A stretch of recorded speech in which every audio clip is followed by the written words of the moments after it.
hello from the tunnel area here, deep inside Ashton Gate, largely because all the stands have been closed. Hull City have drawn 1-1, which is a fantastic point given they had Joao Pedro sent off after just 15 minutes, and it was a chaotic game in many ways. City were brilliant, and they could have been 2-0 up inside the first 5 minutes. McLaughlin fired wide, and Alfred Jones probably should have scored inside the penalty area. Had it have fallen to somebody else, maybe a Joe Gauhart or a Joao Pedro, maybe that would have been 1-0 before it was. But it was a really scintillating move that gave City the goal. It was a ball through from Pedro that found Kamara on the right-hand side. Kamara laid it off to Joao Pedro.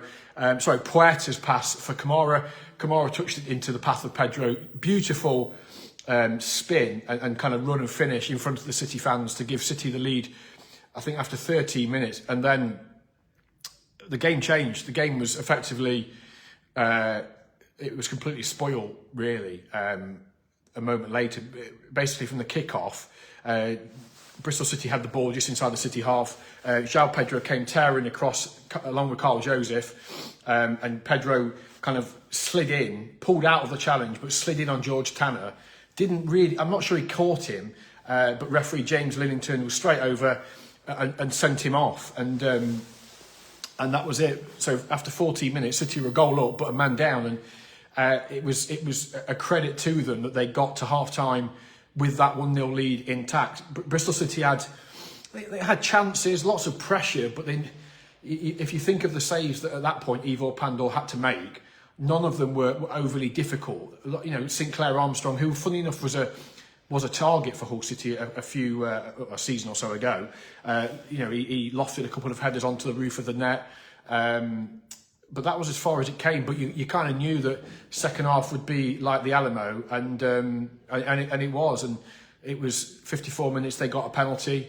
Alfie Jones on Sinclair Armstrong, and I've not seen a replay. The people I've spoken to have said it was a penalty. It looked harsh, but we are miles away from it up in the upper tier of the main stand here. It looked harsh, and Anis Mehmeti, as he always does against Hull City, scored. And probably that was the only way they were going to beat Ivor Pandor, if I'm honest, because he saved everything that Bristol City and Scott Twine threw at them. Just bear with me 1 second, because there is a catering chap trying to get in this door. I'll be 1 second.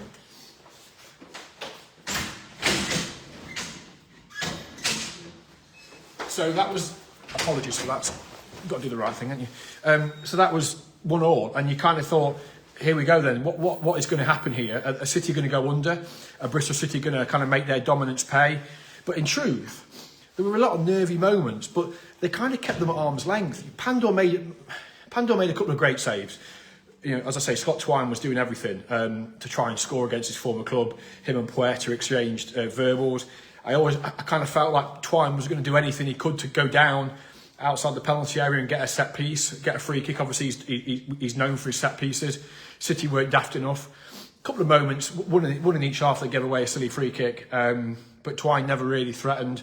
Pandor did what he had to do. I mean, he's a goalkeeper, he's there to keep the ball out of the net. He made, I'd probably say, two good saves. The rest of them, I think they had 26 shots at goal, of which only 10 were on target, and I think Pandor played really well. He did what he had to do, but I've got to say that as a defensive performance, it was just really, really strong. And we've criticised this team so many times this season for some of their defensive errors, the mistakes, some of the goals they've conceded have been so poor. But today, to limit, let's be fair, Bristol City are in great form. They've won 7 out of 9 here at Ashton Gate. 7 of the last 9 here at Ashton Gate. I think I'm right in thinking, correct me if I'm wrong, but no team outside the top 6 has taken more points since Christmas than Bristol City, and they've scored a lot of goals. So this was always going to be a tricky game, but to limit Bristol City to the only goal they did score was a penalty, I think is a credit to the way that the players, the application they showed and the fight. And like I say, having gone 1-0 up so early and then down to 10 men, it's just, you can't give them enough credit for the way they fought, the way they battled. And I think most people probably would have taken a point here before the game. Let's be honest, if we look at the record books, if that's relevant, I'm not sure it really is, but it's a thing, we like to talk about it. City have won 1 league game here since 1965. They've lost the last 5 games in Bristol at Ashton Gate.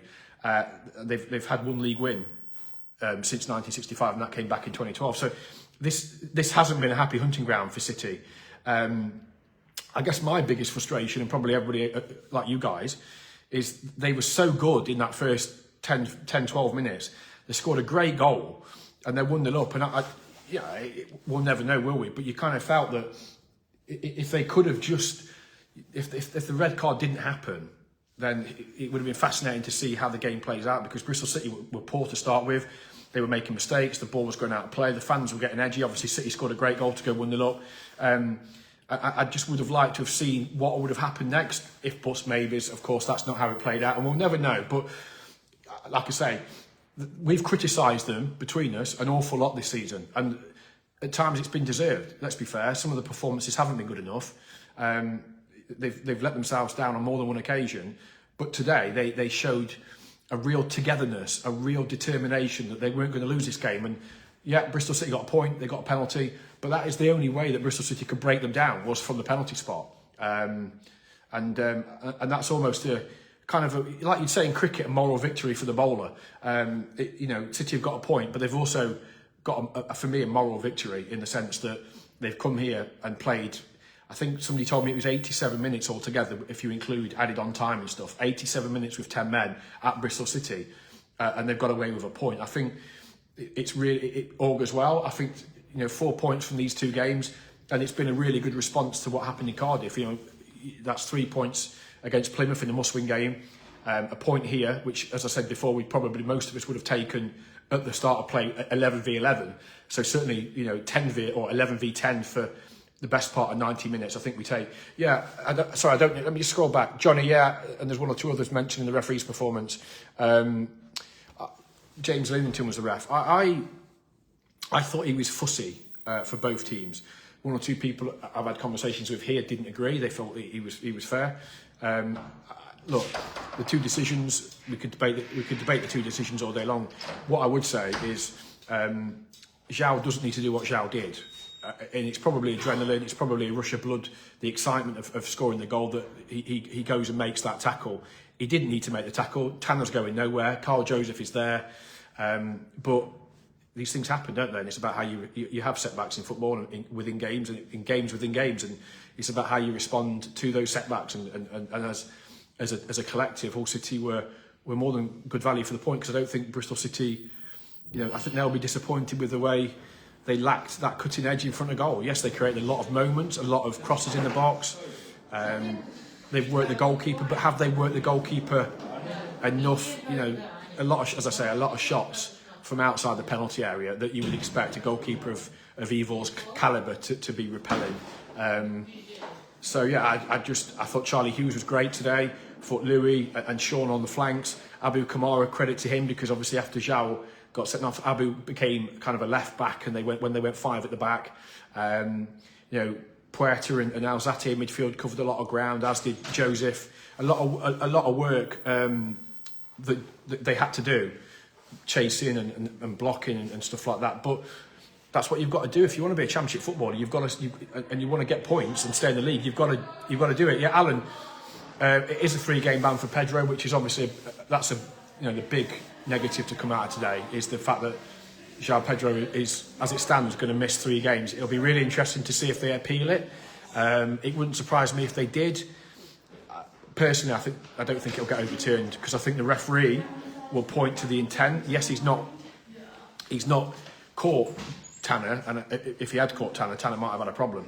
But he hasn't caught him. But I think the referee will say, well, he was out of control. It was reckless.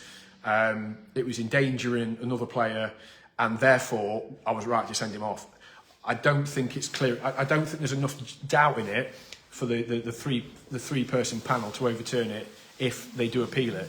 But let's wait and see what happens in the next couple of days. But yeah, you've also got the danger that if you do appeal it and they decide that it's a frivolous appeal, it can be extended. I don't think that'll happen, in fairness. I think City will feel there's enough grounds in their eyes to appeal it. Ruben was really coy after the game about the referee. He's as a manager, genuinely, he's not one to lambast officials and performances. He did get booked, by the way, for delaying the restart at one point. But Yeah, so we'll have to wait and see. But he was really clear about the referee's performance. He didn't want to say too much apart from that he felt that the referee hit the jackpot today with booking him.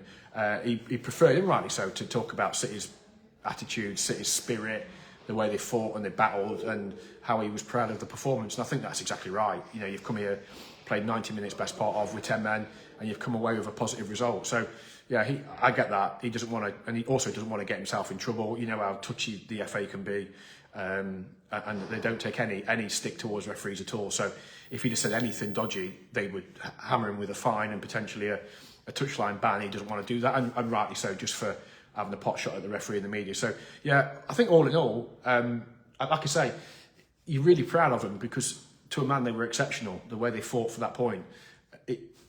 There is that sense of, kind of overriding frustration at what might have been, having gone in front. Look, if it were 0-0, and you go down to 10 men after 15 minutes and you hold on for a point, you're buzzing, aren't you? The fact that they went 1-0 in front, it is a case of kind of like, oh, what might have been, but that is football. You can't get too kind of caught up in that, and you just have to say, look, we'd have taken a point before the game. Given the context of everything that happened, you take the point. So that's that.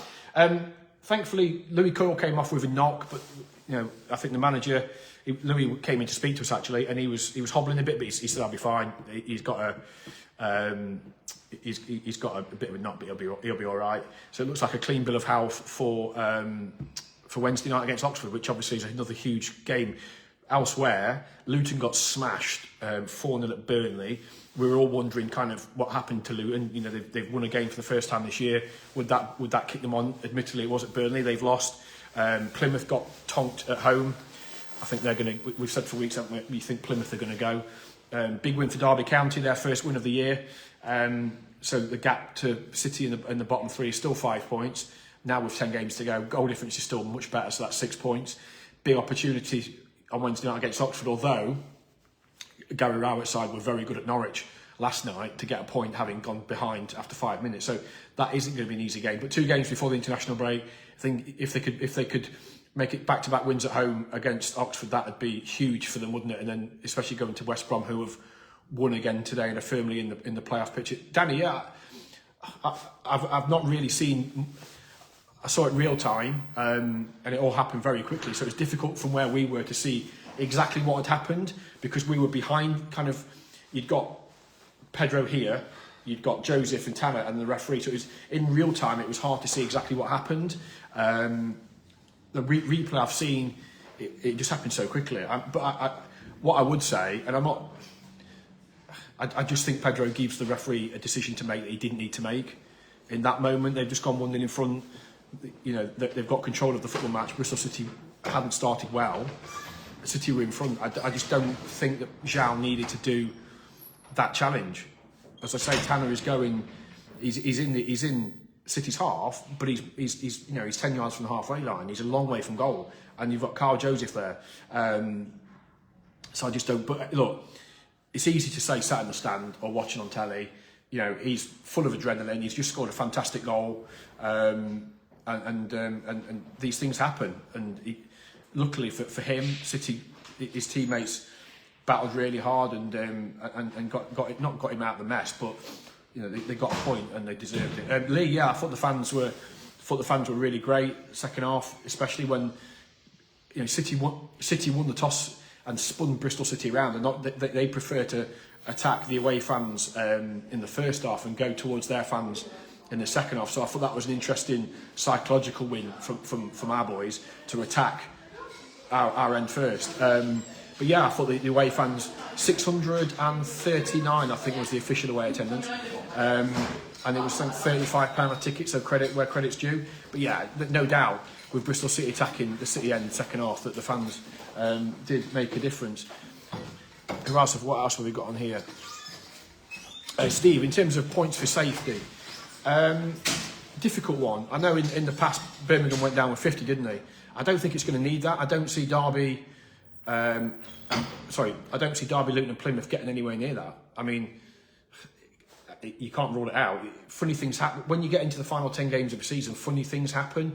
Teams pull results out the backside that they've not looked like pulling out the backside in the previous 36 games. It's impossible to say. I don't think it's going to need 50 points. Me and Burnsley were talking upstairs before kickoff, and we sort of said 4 wins. That might be enough. I don't know. They're on 37 points now. A win on Wednesday night takes them to 40. It always depends on what other the teams below do, don't it? That's always the case. How good are the teams below? And I know Derby have won a game today. I just don't see the teams below us clawing that many points. But as I say, who knows? Who knows what's going to happen in the final 10 games? But what I would say about City, they are, as Ruben rightly points out, they are competitive. And bar that kind of horror show at Burnley in the first 25 minutes, it's not been a game where they've been outplayed or outbattled. And I think they are really competitive. Their fixture list in the final 10 games probably favours them as well. It's a good fixture list, if you like. And we're seeing enough from them. We're seeing different sides to their game. We're seeing the capabilities of going to Sheffield United and winning 3-0, of going to Sunderland and winning. Yes, the Cardiff performance they dominated the game, but lacked the cutting edge. But then they responded by beating Plymouth and played really well. They've come here today. They've scored a really good goal to go in front. Could have added to that total before they scored. And then they've defended really well. I just don't see this as I sit here now. I don't see a team getting relegated that can perform like that. If I'm honest, but it can change so quickly that they're 5 points clear. But had they have lost today and Luton had won or Plymouth had won, that would be 2 points going into Oxford. Conversely, come 10 o'clock on Wednesday night, they could be 8 points clear with goal difference, so 9 points clear. The Championship is something, it's so relentless, but it's so unpredictable that things change so quickly, and you can't rest on your laurels. I was listening to Chris Sutton and Jamie Mackey talking on Sky last night about Oxford. They got the point at Norwich, which moved them 8 points clear of trouble. They were saying, well, they're probably safe, but you'd think so. 8 points is a massive gap at any stage, but particularly now. But it can change. When you've got a game, you've got time like we are now, where you've got 3 games in a week or 4 games in 2 weeks. It changes so quickly. A couple of good results or bad results, and you go from looking up to looking down again. But I do think we are seeing enough from Ruben and his team to suggest that they are going to have more than enough to survive. I think there are going to be 3 worse teams in this division than Hull City, but ultimately they've got to prove that, haven't they? They've got 10 games now to make sure that they are in this league next year. What we're seeing at the minute suggests that is going to be the case.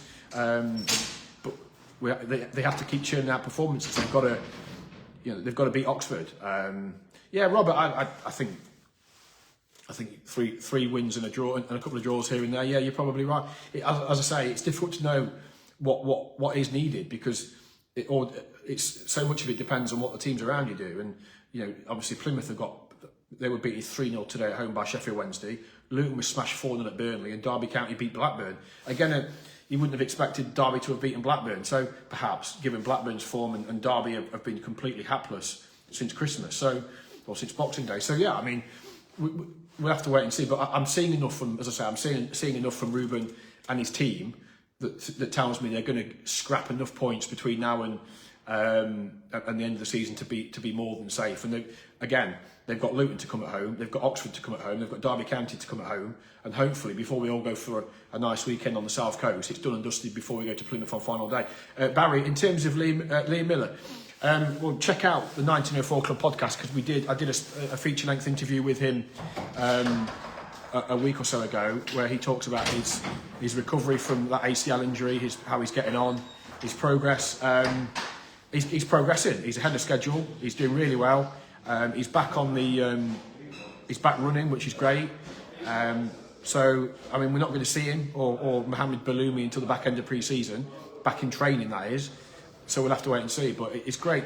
I love him to pieces. He's such a great character, so popular. He's popular, so vibrant and positive. And I think, particularly given things at City haven't been great in terms of results on the pitch over the last 3 or 4 months, having a player like Liam Miller in and around the training ground doing his rehab has been a really positive thing for the dressing room.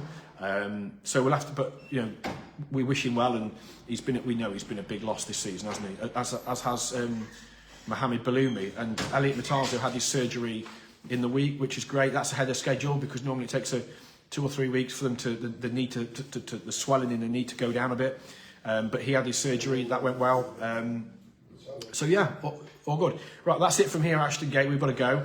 There'll be a podcast on Monday at the 1904 Club. We'll have a preview to the game against Oxford, and then we'll have another one on Thursday after the game against Oxford. We will be with Ruben at the training ground on Monday to look ahead to Oxford and kind of see how he's feeling after he's cooled down a little bit, because he was ticking when I spoke to him. When I spoke to him just after the final whistle. I'm not surprised because he was fuming. Harry, yeah, I thought we did. They started brilliantly. They looked really good, didn't they? As I say, it's just a shame that we never got to see what would happen with that lead. But alas, that's football and they've got a point. So thanks everybody for watching. If you've been here to Ashton Gate today, great support. Hope you have a safe trip back to East Yorkshire or wherever you are heading back to. And we'll talk again soon. Up the